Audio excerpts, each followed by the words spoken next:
Hello viewers, फिर से स्वागत है आपका लेट्स लर्न इंग्लिश के डे 7 के बेसिक इंग्लिश स्पीकिंग वीडियो में। तो अभी तक हमने डे 6 में ये जाना कि यदि कोई हमसे हमारे बारे में पूछता है कि हम कैसे इंसान हैं या हमारे घर वालों के बारे में पूछता है तो उनका सवाल क्या होगा और हमारा जवाब क्या होगा। मैं फिर से दोहरा रही हूँ, आपसे कोई पूछेगा what type of person are you, तो आप बोलेंगे I am a simple man या I am rather shy, I am an optimist, I am very strict. कोई फादर के बारे में पूछे तो आप कह सकते हैं my father is very honest. Brother के बारे में पूछे my brother is adamant, naughty. जो भी एडजेक्टिव जो आप समझते हैं कि उपयुक्त है वो आप इस्तेमाल करेंगे। इसी तरीके से कोई सिस्टर के बारे में पूछे तो my sister is very innocent, hard working. जो भी आपको कहना है वो आप कह सकते हैं। अब हमारे डे 7 का वीडियो शुरू होता है। डे 7 में हम थोड़ा और आगे बढ़ते हैं।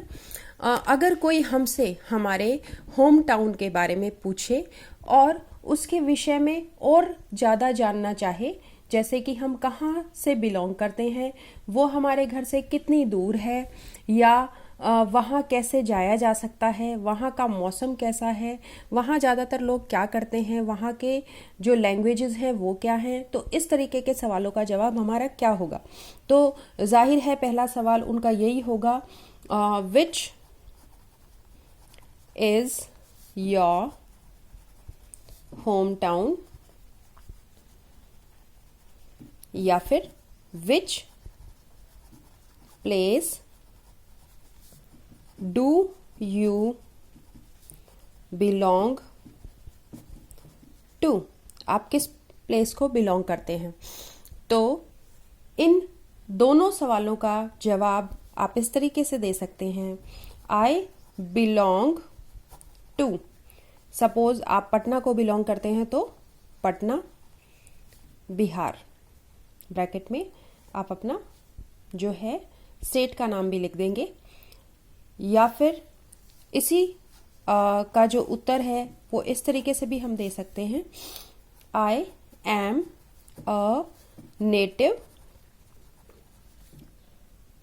ऑफ पटना। अगर आपसे कोई अब ये पूछे कि ये जो पटना है ये कितनी दूर है दिल्ली से, तो उनका सवाल होगा how far is Patna from Delhi. Patna Delhi से कितनी दूर है, तो आपका जवाब होने वाला है, सपोज वो 1000 किलोमीटर है तो आप लिखेंगे इट इज अबाउट, अंदाजा आप एक देंगे 1000 किलोमीटर्स।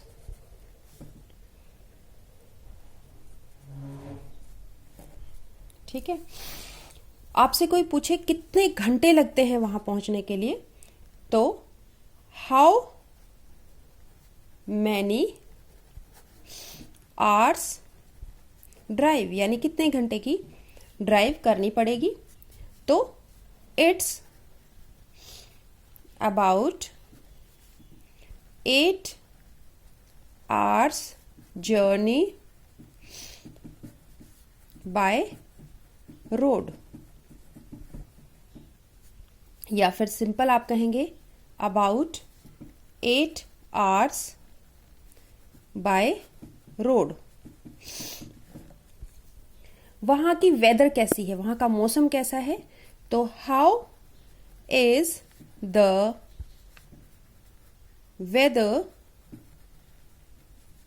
देयर, लाइक वहां की वेदर कैसी है, वहां का मौसम कैसा है, तो आपका जवाब होगा जनरली क्वाइट हॉट। और अगर इसकी जगह आपका कोई पहाड़ी क्षेत्र होता जहां के आप नेटिव होते तो आप लिखेंगे जनरली वेरी कोल्ड। वहां के लोगों का जो ऑक्यूपेशन है वो जनरली क्या है, तो आपका जो पूछने वाले का सवाल होगा what is the major occupation of the people, या what do the people do there, तो आपका जवाब होगा the major occupation of the people is agriculture. वहाँ लैंग्वेज कौन सी बोली जाती है? तो what language is spoken there? वहाँ कौन सी लैंग्वेज बोली जाती है? पीपल स्पीक हिंदी, या हिंदी इज स्पोकन देयर। तो मैं फिर से दोहराती हूँ, आपसे जब आपके नेटिव प्लेस के बारे में कोई पूछेगा तो आपसे पूछा जाएगा कि आपका होम टाउन कौन सा है या किस प्लेस से आप बिलोंग करते हैं। तो आपका जवाब होगा I belong to Patna, I am a native of Patna. How far is Patna from Delhi? तो आप बता देंगे it is about 1000 kilometre. How many hours drive? 8 hours journey by road. And then how is the weather there? तो आप generally quite hot बता देंगे। अगर ठंडा है आपके वहाँ पे तो it's quite cold there. What is the major occupation of the people? यानी वहाँ के लोगों का जो मुख्य काम है, जो उनका व्यवसाय है, वो आपको बताना है। तो मेजर ऑक्यूपेशन जो है लोगों का एग्रीकल्चर हो जाएगा। लैंग्वेज अगर आपसे कोई पूछे तो हिंदी इज स्पोकन देयर या पीपल स्पीक हिंदी। इस तरीके से आप जो है अपने होम टाउन के बारे में फर्दर बता देंगे। फिर से मेरी रिक्वेस्ट हमेशा की तरह आपसे, please like, subscribe and share.